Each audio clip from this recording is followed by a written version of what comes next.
नमस्कार दोस्तों, आप लोगों का बहुत बहुत स्वागत है आपके अपने यूट्यूब चैनल पर।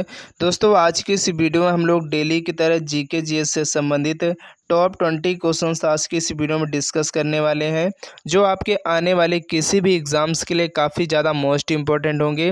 दोस्तों, अगर आप लोग किसी भी गवर्नमेंट एग्ज़ाम की अगर तैयारी करते हो, आप लोग चाहे एसएससी से रिलेटेड किसी एग्ज़ाम्स की तैयारी कर रहे हो, या आप लोग आरपीएफ की तैयारी कर रहे हो, या दोस्तों आप पैरा मिलिट्री से संबंधित किसी एग्ज़ाम्स की तैयारी करते हो, या ग्रुप डी एनटीपीसी की तैयारी कर रहे हो, या आप लोग एसएससी जीडी या अग्निवीर से संबंधित किसी एग्ज़ाम्स की अगर तैयारी करते हो, तो ऐसे क्वेश्चन दोस्तों अक्सर आपके एग्ज़ाम में देखने को मिलते हैं कि संविधान की कुंजी किसे कहा जाता है, संविधान सभा की प्रथम बैठक कब हुई थी, किस ग्रह को लाल ग्रह के नाम से जाना जाता है। तो दोस्तों, आज की इस वीडियो में आप लोग लास्ट तक बने रहिएगा इन सभी क्वेश्चंस के आंसर जानने के लिए, क्योंकि हर एक क्वेश्चन बहुत इंपॉर्टेंट है और सभी परीक्षाओं में दोस्तों ये क्वेश्चन पूछे जा चुके हैं। तो चलिए दोस्तों, हम लोग बिना टाइम वेस्ट किए आज के इस बेहतरीन सेशन को स्टार्ट कर लेते हैं। उससे पहले दोस्तों, मैं आप लोगों से एक छोटी सी रिक्वेस्ट करना चाहूँगा कि जो भी फ्रेंड्स लोग हमारे इस चैनल पर पहली बार आए हैं, तो प्लीज़ आप लोग चैनल को सब्सक्राइब करना बिल्कुल भी मत भूलिएगा, क्योंकि दोस्तों ये क्लास डेली हमारे इस चैनल पर आपको लोगों को मॉर्निंग में मिलती रहती है। ठीक है, तो आप लोग इसको देखना बिल्कुल भी मत भूला करें। तो दोस्तों, आपकी स्क्रीन पर फर्स्ट क्वेश्चन है कि संविधान संशोधन की प्रणाली किस देश से प्रेरित है। यानी दोस्तों, हमारे जो भारतीय संविधान में संशोधन की प्रणाली है, ये किस देश से प्रेरित है, यानी किस देश से ली गई है। तो आपको दोस्तों ध्यान रखना है इस क्वेश्चन का, ऑप्शन ए जो है दक्षिण अफ्रीका के संविधान थे दोस्तों, जो संविधान संशोधन की प्रणाली है भारतीय संविधान में, ये यहाँ से ली गई है। तो इस क्वेश्चन का ऑप्शन जो ए है बिल्कुल करेक्ट हो जाएगा, और बहुत इंपॉर्टेंट प्रश्न है और बहुत बार ये सभी एग्जाम में पूछा गया, तो आपको ध्यान रखना है। चलिए, इसके बाद अगला क्वेश्चन है कि भारतीय संविधान में एकल नागरिकता का प्रावधान किस देश से लिया गया है।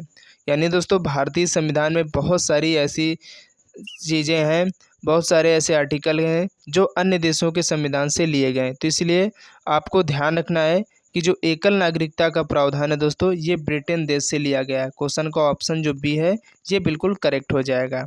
चलिए, इसके बाद अगला क्वेश्चन है कि संविधान की कुंजी किसे कहा जाता है। देखिए, क्वेश्चन बहुत इंपॉर्टेंट है और आपके कई परीक्षाओं में बहुत बार पूछा गया, तो आपको ध्यान रखना दोस्तों। संविधान की अगर कुंजी की बात करें तो दोस्तों प्रस्तावना को जो है संविधान की कुंजी कहते हैं। और दोस्तों, अगर बात करें संविधान की आत्मा किसे कहा जाता है, तो दोस्तों इसी प्रस्तावना को ही संविधान की आत्मा भी कहते हैं। तो आपको इन दोनों पॉइंट्स को याद रखना। संविधान की आत्मा, तो संविधान की आत्मा किसे कहते हैं दोस्तों, तो आपके प्रस्तावना को ही कहते हैं। तो आपको इस बात को भी याद रखनी है। ठीक है, चलिए, इसके बाद अगला क्वेश्चन है कि भारतीय संविधान के किस भाग में नागरिकता का उल्लेख किया गया है।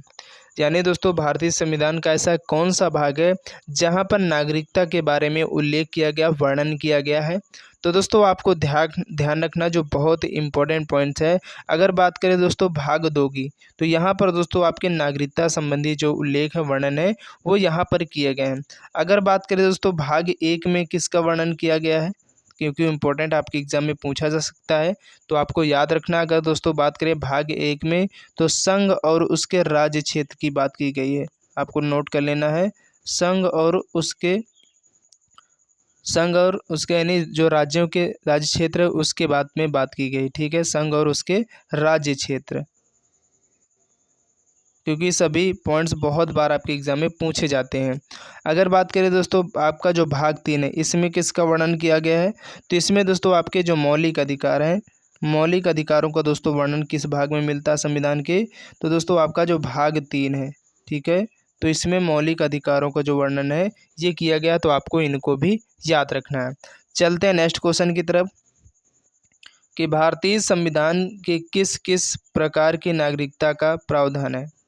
यानी दोस्तों, हमारे जो भारतीय संविधान में किस किस प्रकार की नागरिकता का प्रावधान है, यानी एकल नागरिकता का, दोहरी नागरिकता का, या दोनों का, या इनमें से कोई नहीं। तो आपको दोस्तों ध्यान रखना, भारतीय संविधान में जो नागरिकता का प्रावधान है वो एकल नागरिकता का प्रावधान है। तो क्वेश्चन का ऑप्शन जो ए है वो बिल्कुल करेक्ट हो जाएगा।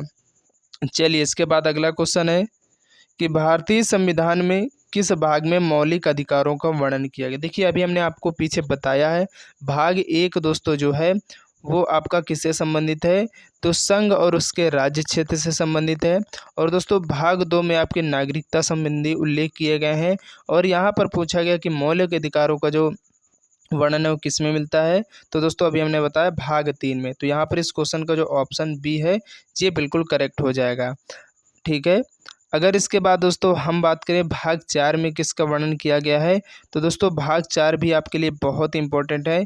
यहाँ पर दोस्तों आपके जो राज्य के नीति निर्देशक तत्व हैं, राज्य के नीति निर्देशक तत्वों, तो दोस्तों यहाँ पर जो राज्य के नीति निर्देशक तत्व हैं इनके बारे में बात की गई है भाग 4 में संविधान के, तो आपको इसको भी याद रखना है। चलिए इसके बाद अगला क्वेश्चन है कि वर्तमान में मौलिक अधिकारों की संख्या कितनी है। यानी यहाँ पर आपसे पूछा जा रहा है दोस्तों भारतीय संविधान में जो वर्तमान समय मौलिक अधिकारों की संख्या वो कितनी है, तो दोस्तों आपको ध्यान रखना वो है 6। अगर बात करें पहले कितनी थी, तो दोस्तों पहले 7 थी। यानी दोस्तों आपका जो एक क्या है, एक जो अधिकार है मौलिक अधिकार वो हटा दिया गया है। ठीक है, हटा दिया गया है। अगर बात करें दोस्तों कौन सा हटाया गया है, तो दोस्तों वो था आपका संपत्ति का अधिकार। संपत्ति का जो अधिकार है दोस्तों इसको मौलिक अधिकारों की श्रेणी से हटा दिया गया है। इसलिए वर्तमान में जो भारतीय संविधान में मौलिक अधिकारों की संख्या कितनी है, 6। पहले 7 थी, आपको ये भी याद रखना है। ठीक है। चलिए इसके बाद अगला क्वेश्चन है कि भारत के महान्यायवादी की नियुक्ति कौन करते हैं। यानी दोस्तों भारत के जो महान्यायवादी होते हैं इनकी जो नियुक्ति है वो किसके द्वारा की जाती है, पूछा जाता है आपके एग्जाम में। तो आपको दोस्तों ध्यान रखना है इनकी जो नियुक्ति है वो राष्ट्रपति के द्वारा की जाती है। क्वेश्चन का ऑप्शन यहाँ पर डी जो है बिल्कुल करेक्ट हो जाएगा। इसके बाद नेक्स्ट क्वेश्चन है कि भारतीय संविधान में कितनी अनुसूचियाँ हैं। यानी वर्तमान समय में दोस्तों भारतीय संविधान में जो अनुसूचियों की संख्या है वो कितनी है, तो दोस्तों आपको याद रखना इंपॉर्टेंट प्रश्न और बहुत बार पूछा जा चुका है। तो दोस्तों वर्तमान समय जो भारतीय संविधान में अनुसूचियों की संख्या वो 12 है। कितनी है दोस्तों, 12 है। तो यहाँ पर इस क्वेश्चन का जो ऑप्शन डी है ये बिल्कुल करेक्ट हो जाएगा। चलिए इसके बाद हम लोग नेक्स्ट क्वेश्चन की तरफ बढ़ेंगे कि संविधान सभा की प्रथम बैठक कब हुई थी। तो दोस्तों अगर बात करें संविधान सभा की जो पहली बैठक होती है वो कब होती है, तो 9 दिसंबर 1946 को दोस्तों इसकी पहली बैठक होती है। और आपको याद रखना दोस्तों जो दूसरी होती है वो 11 दिसंबर को होती है। ठीक है, यानी सेकंड वाली दोस्तों आपकी 11 दिसंबर को होती है। और जो थर्ड होती है दोस्तों अंतिम होती है वो आपको 13 दिसंबर को होती है। ठीक है, तो आपको ये तीनों को याद रखना और सन इनका 1946 ही रहता है। तो पहली दोस्तों 9 दिसंबर 1946 को होती है संविधान सभा की बैठक। दूसरी दोस्तों आपकी जो होती है वो 11 दिसंबर को होती है। और जो तीसरी होती है यानी अंतिम होती है वो 13 दिसंबर को होती है। तो आपको इनको याद रखना है। चलिए इसके बाद अगला क्वेश्चन है कि कौन संविधान सभा के अस्थायी अध्यक्ष थे। यानी दोस्तों भारतीय संविधान सभा के जो अस्थायी अध्यक्ष थे वो कौन थे, तो दोस्तों वो आपको मालूम होगा डॉक्टर सच्चिदानंद जो सिन्हा थे ये अस्थायी अध्यक्ष थे। और स्थायी अध्यक्ष कौन थे दोस्तों, तो आपके दोस्तों ये डॉक्टर राजेंद्र जो प्रसाद थे ये स्थायी अध्यक्ष थे। तो ये बात भी आपको ध्यान रखनी है। ठीक है, चलिए इसके बाद अगला क्वेश्चन है कि निम्न में से किन्हें संविधान सभा का स्थायी अध्यक्ष चुना गया था। तो अभी हमने आपको बताया भी है कि संविधान सभा के जो स्थायी अध्यक्ष के रूप में चुने गए थे वो आपके डॉक्टर राजेंद्र प्रसाद को चुना गया था। क्वेश्चन का ऑप्शन जो डी है यहाँ पर ये बिल्कुल करेक्ट हो जाएगा। चलिए इसके बाद अगला क्वेश्चन है संविधान की किस अनुसूची में 3 अनुसूचियों का वर्णन किया गया है। यानी दोस्तों आपको यहाँ पर बताना है संविधान की ऐसी कौन सी अनुसूची जहाँ पर 3 सूचियों ने 3 लिस्ट के बारे में बात की गई है। देखिए क्वेश्चन बहुत इंपॉर्टेंट दोस्तों अक्सर आपके एग्जाम में आ चुका है। तो आपको दोस्तों ध्यान रखना संविधान की जो ऐसी अनुसूची है जिसमें 3 सूचियों का वर्णन मिलता है वो दोस्तों आपकी 7वीं अनुसूची है। अगर बात करें दोस्तों इसमें कौन कौन सी वो 3 सूचियाँ हैं, तो आपको दोस्तों नोट कर लेना क्योंकि आपके एग्ज़ाम में पूछा जाता है क्वेश्चन। तो दोस्तों इसके अंदर 3 सूचियों का वर्णन मिलता है, यानी 7वीं जो अनुसूची है दोस्तों ये लिस्ट से संबंधित है, ठीक है। इसमें दोस्तों जो 3 वो सूची हैं उनके बारे में बात की गई है। तो ये बात भी याद रखना। तो आपको याद रखना, पहली जो है आपकी और दूसरी जो है तीसरी है। पहली में दोस्तों आपका मिलता है संघ सूची, संघ सूची, ठीक है। दूसरी में दोस्तों आपका मिलता है समवर्ती सूची, समवर्ती सूची। इसके बाद जो तीसरी जो है इसमें राज्य सूची के बारे में बात की गई है। तो ये तीनों दोस्तों बहुत इंपॉर्टेंट, आपके एग्जाम में पूछा जाता सकता है कि समवर्ती सूची का जो वर्णन है संविधान की किस अनुसूची में मिलता है। तो आपको याद रखना 7वीं अनुसूची, ठीक है। तो ये बहुत इंपॉर्टेंट पॉइंट्स है दोस्तों, पूछा जाता है बहुत बार एग्जाम में, तो इसलिए आपको इनको याद रखना है। अगर दोस्तों यहाँ पर आपसे बात की जाए कि आपकी जो संविधान की 5वीं अनुसूची है इसका संबंध जो है वो किससे है, तो दोस्तों आपको याद रखना है इसका जो संबंध है आप लोग नोट कर लीजिए।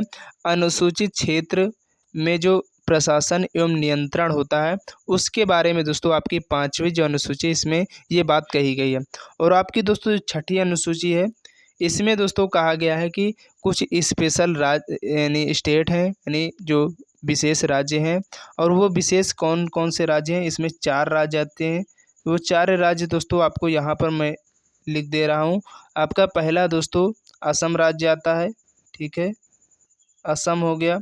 इसके बाद दोस्तों आपका त्रिपुरा हो गया, शॉर्ट में लिख दिया।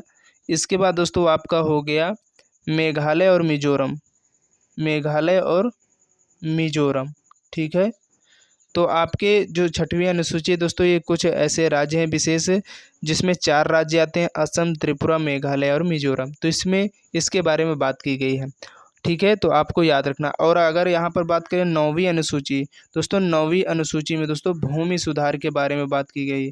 भूमि सुधार से संबंधित जो बात है वो 9वीं अनुसूची में की गई। तो इन सभी पॉइंट्स को जब मैं आपसे यहाँ पर बोला करूँ, क्योंकि जगह नहीं रहती इसलिए हर चीज़ नहीं लिख सकता, ठीक है। तो इसलिए आप लोग उनको नोट कर लीजिए करिए, ठीक है। चलिए इसके बाद अगला क्वेश्चन है कि संविधान की किस अनुसूची में 22 भाषाओं का उल्लेख किया गया है। तो दोस्तों इंपॉर्टेंट क्वेश्चन है। आपका जो यूपी पुलिस कांस्टेबल का एग्ज़ाम 25 तारीख को हुआ था उसमें जो है आपका हिंदी में पूछा गया था, ठीक है। हिंदी में एक क्वेश्चन आया था कि भारतीय संविधान की ऐसी कौन सी अनुसूची है जिसमें 22 भाषाओं का वर्णन मिलता है। तो वह आपकी 8वीं अनुसूची। क्वेश्चन का ऑप्शन जो बी है ये बिल्कुल करेक्ट हो जाएगा। चलिए इसके बाद अगला क्वेश्चन है कि भारत में अंतरिक्ष कार्यक्रम की शुरुआत कब हुई थी। तो दोस्तों आपको ध्यान रखना भारत में जो अंतरिक्ष प्रोग्राम की जो स्टार्टिंग है वो कब से होती है। तो वर्ष यानी जो ईयर है आपका 1969 से 1969 में दोस्तों भारत में अंतरिक्ष कार्यक्रम की जो शुरुआत होती है वो आपको ध्यान रखना है। चलिए इसके बाद अगला क्वेश्चन है कि पूना पैक्ट समझौता का संबंध किस वर्ग से था। तो दोस्तों पहली बात ये है दोस्तों कि पूना पैक्ट जो है ये कब होता है। तो दोस्तों आपको इसका वर्ष याद रखना 1932 में दोस्तों पूना पैक्ट आपका होता है। और ये किसके मध्य होता है ये भी पूछा जाता है आपके एग्ज़ाम में। तो आपको मध्य याद रखना है, यानी किस किस के बीच हुआ है ये पूना पैक्ट आपका। तो दोस्तों ये आपका होता है महात्मा गांधी यानी गांधी जी और B.R. अम्बेडकर यानी भीमराव अंबेडकर के बीच दोस्तों आपका पूना पैक्ट होता है। और कब होता है दोस्तों 1932 में होती है। और किस वर्ग के लिए होता है तो ये आपसे क्वेश्चन में पूछा गया। साथ साथ में आप लोगों के यहाँ पर 2 क्वेश्चन और कंप्लीट हो गए क्योंकि ये पॉइंट्स बहुत पूछे जाते हैं। तो दोस्तों ये जो वर्ग था ये दलित वर्ग से संबंधित था। क्वेश्चन का ऑप्शन यहाँ पर जो ए है ये बिल्कुल करेक्ट हो जाएगा। चलिए इसके बाद अगला क्वेश्चन है कि टिहरी बांध परियोजना किस नदी पर स्थित है। देखिए आपको याद रखना बांध और परियोजनाओं से संबंधित क्वेश्चन जरूर पूछा जाता है। तो आपको ध्यान रखना दोस्तों टिहरी जो बांध है ये आपका भागीरथी जो रथी नदी है यहाँ पर दोस्तों स्थित है। तो क्वेश्चन का ऑप्शन जो डी है ये बिल्कुल करेक्ट हो जाएगा। नेक्स्ट क्वेश्चन है कि भारत का सर्वाधिक तट रेखा वाला राज्य कौन सा है। यानी दोस्तों यहाँ पर आपको बताना है कि भारत का ऐसा कौन सा राज्य है जिसकी तट रेखा सर्वाधिक लगती है। तो दोस्तों यहाँ पर आपका भारत का जो सर्वाधिक तट रेखा वाला राज्य है वो गुजरात राज्य है। बहुत बार क्वेश्चन एग्जाम में पूछा जा चुका है। नेक्स्ट क्वेश्चन है कि नेपाल की सीमा से भारत का कौन सा राज्य संलग्न है यानी जुड़ा हुआ है। तो यहाँ पर दोस्तों अगर बात करें नेपाल की सीमा से जो भारत के राज्य है आपका बिहार लगता है, उत्तराखंड की भी सीमा जुड़ी हुई है और उत्तर प्रदेश की भी। तो यहाँ पर क्वेश्चन का ऑप्शन जो डी है ये बिल्कुल करेक्ट हो जाए। नहीं, तीनों की जो रेखाएं हैं सीमाएं हैं वो नेपाल की सीमा से संलग्न यानी जुड़ी हुई हैं, तो आपको याद रखना है। नेक्स्ट क्वेश्चन है दोस्तों और आज की इस वीडियो का लास्ट क्वेश्चन है कि सौर मंडल के किस ग्रह को लाल ग्रह कहा जाता है। देखिए क्वेश्चन इंपॉर्टेंट है आपका। जो सौर मंडल है यहाँ से क्वेश्चन भी पूछा जाता है कि सौर मंडल का ऐसा कौन सा ग्रह है जिसको लाल ग्रह के नाम से जानते हैं। तो दोस्तों वह आपका मंगल ग्रह, ठीक है। सूर्य के सबसे निकट ग्रह कौन सा आपका बुध है, तो ये भी आप बात याद रखिएगा। और यहाँ आपसे पूछा गया लाल ग्रह किसे कहते हैं, तो मंगल ग्रह को कहते हैं। क्वेश्चन का ऑप्शन जो डी है ये बिल्कुल यहाँ पर करेक्ट हो जाएगा। उम्मीद करते हैं दोस्तों आज का सेशन आप लोगों को काफ़ी ज़्यादा पसंद आया होगा। तो प्लीज़ वीडियो को लाइक कर देना और ज़्यादा से ज़्यादा अपने फ्रेंड तक इन सभी वीडियो को शेयर कर देना, क्योंकि दोस्तों ये क्लास डेली हमारे इस चैनल पर आप लोगों को मॉर्निंग में मिलती रहती है। तो इसलिए आप लोग इस क्लास को देखना बिल्कुल भी मत भूला करें, क्योंकि हर एक क्वेश्चन बहुत इंपॉर्टेंट होता है। अगर आप लोग किसी भी एग्ज़ाम से अगर तैयारी कर, चाहे एसएससी से रिलेटेड किसी एग्ज़ाम की तैयारी कर रहे हो, चाहे रेलवे से संबंधित किसी एग्ज़ाम की, या डिफेंस से संबंधित किसी एग्ज़ाम की, या स्टेट लेवल के जो एग्ज़ाम होते हैं, इन सभी एग्ज़ाम में दोस्तों क्वेश्चन हमेशा पूछे जाते हैं। तो इसलिए आप लोग जीके जीएस पढ़ने के लिए हमारे इस चैनल को आप लोग सब्सक्राइब करना बिल्कुल भी मत भूलिएगा। तो चलते हैं दोस्तों नेक्स्ट वीडियो के लिए, तब तक के लिए जय हिंद जय भारत।